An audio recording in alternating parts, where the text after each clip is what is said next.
동물 말을 알아듣는 아이. 옛날에 동물 말을 알아듣는 아이가 있었어. 아이는 부모도 없고 집도 없이 이리저리 떠돌아다니며 살았지. 하루는 아이가 고개를 넘어가고 있는데 저만치 큰 나무 꼭대기에 까마귀들이 앉아서 까옥까옥 울고 있는 거야. 아이는 까마귀들이 뭐라고 하나 귀를 기울였어. 나무 밑에 먹을 게 있다. 나무 밑에 먹을 게 있어. 그 말을 듣고 아이는 얼른 나무 밑으로 가보았어. 나무 밑에는 고기가 잔뜩 있었지. 누군가 소를 잡아서 먹다 버리고 간 것 같았어. 그런데 갑자기 어디선가 큰 소리가 들렸어. 저기 소도둑이 있다! 잡아라! 그러더니 포졸들이 뛰어와 아이를 붙잡았어. 아이는 꼼짝없이 붙들려 사또에게 끌려갔지. 사또는 무서운 얼굴로 아이에게 소리쳤어. 네 이놈! 남의 소를 훔쳐다가 잡아먹다니! 아이는 눈물을 뚝뚝 흘리며 말했어. 사또님, 저는 소를 훔치지 않았어요. 까마귀가 나무 밑에 먹을 게 있다고 해서 가보았을 뿐이에요. 까마귀 말을 알아듣다니 그런 거짓말이 어디 있느냐? 거짓말이 아니에요. 저는 정말로 동물 말을 알아들을 수 있어요. 사또는 아이 말이 정말인지 시험해보기로 했어. 사또는 뒷돌로가 제비둥지에서 새끼 한 마리를 꺼내 몰래 소매자락 속에 숨겨왔어. 그러자 어미제비가 앞마당으로 날아와 사또 주변을 맴돌며 큰 소리로 울어댔어. 사또가 아이에게 물었어. 네가 정말 동물 말을 알아듣는다면 지금 저 제비가 뭐라고 하는지 말해보라. 네, 사또님. 제비가 지금 먹지도 못할 작은 새끼를 뭐에 쓰려고 합니까? 소매 속에 있는 내 새끼를 얼른 돌려주세요 라고 말합니다. 그 말에 사또는 고개를 끄덕였어. 네가 정말 동물 말을 알아듣는구나. 아이는 관가에서 풀려나 다시 길을 떠났어. 한참을 가고 있는데 원숭이 3마리가 갓과 호미와 채찍을 사이에 두고 서로 자기가 갖겠다며 싸우고 있었어. 아이는 흔하디 흔한 것들을 가지고 왜 그렇게 다투느냐고 물었어. 그러자 원숭이들이 말했어. 이건 보통 갓이 아니야. 이걸 쓰고 고개를 까딱 하면 눈앞에 있는 게 죽어. 이건 보통 호미가 아니야. 이걸로 등을 박박 긁어주면 죽었던 게 다시 살아나. 이건 보통 채찍이 아니야. 이걸로 바닥을 한번 철썩 내리치면 어디로든 갈 수 있는 반듯한 길이 생겨. 말을 끝내자마자 원숭이들은 다시 싸우기 시작했어. 아이는 싸움을 말리며 말했어. 이러면 어떨까? 달리기를 해서 가장 먼저 돌아온 원숭이가 갓과 호미와 채찍을 모두 가지는 거야. 좋아, 좋아! 원숭이들은 아이 머리에 갓을 씌워주고 한 손엔 호미를 한 손엔 채찍을 들려주었어. 이것들을 잘 지키고 있어. 잃어버리면 큰일이야. 그러고는 쌩 하고 달리기를 시작했지. 그런데 3마리 모두 똑같이 돌아와서 누가 1등인지 가릴 수가 없었어. 내가 1등이지. 그렇지. 아니야. 내가 1등이야. 그렇지. 웃기지 마. 내가 1등이야. 그렇지?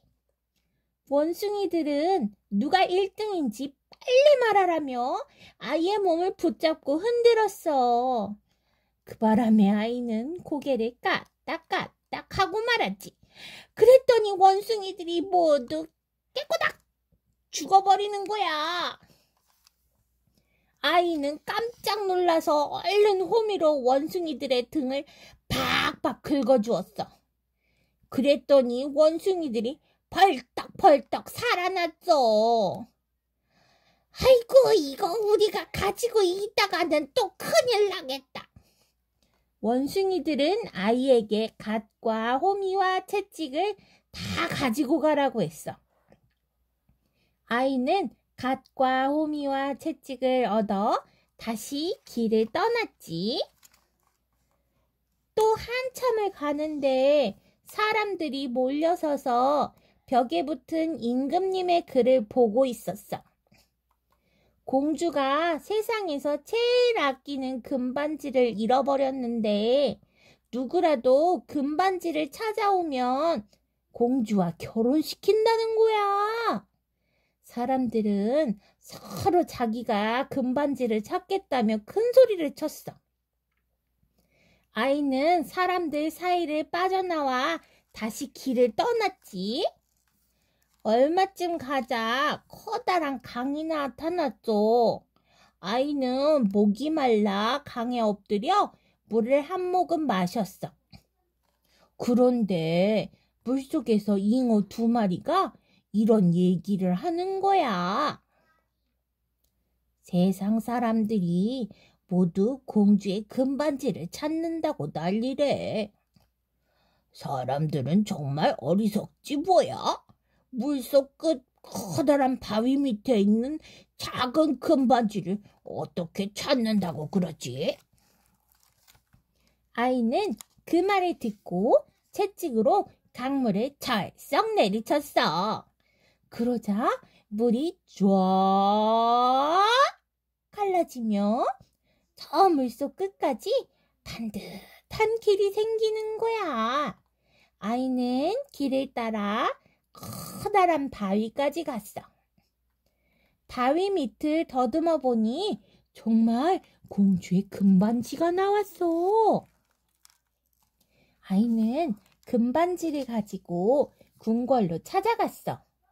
아이가 금반지를 보여주자 임금님은 크게 기뻐했어.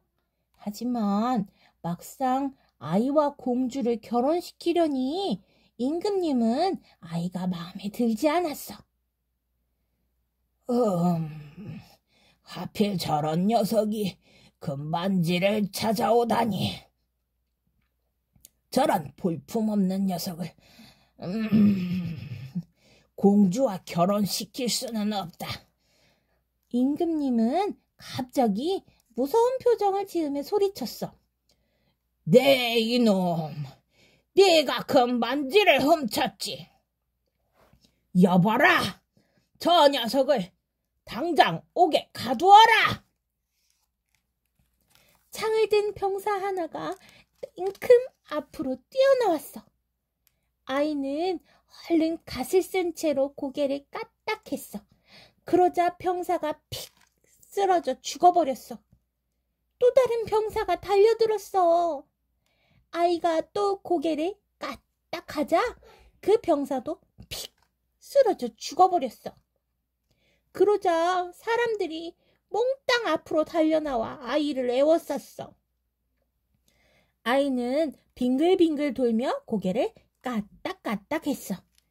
아이를 둘러싸고 있던 수많은 병사들이 모두 죽고 말았지.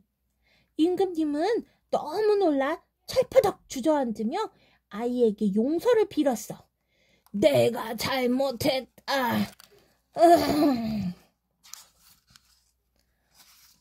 아이는 빙그레 웃으며 죽어있는 병사들의 등을 호미로 박박 긁어주었어.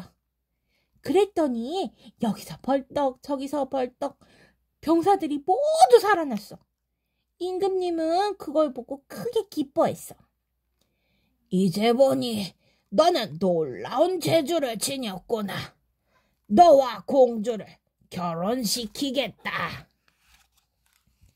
아이는 공주에게 다가가 금반지를 끼워주었어. 아이는 공주와 결혼해 오래오래 행복하게 잘 살았대.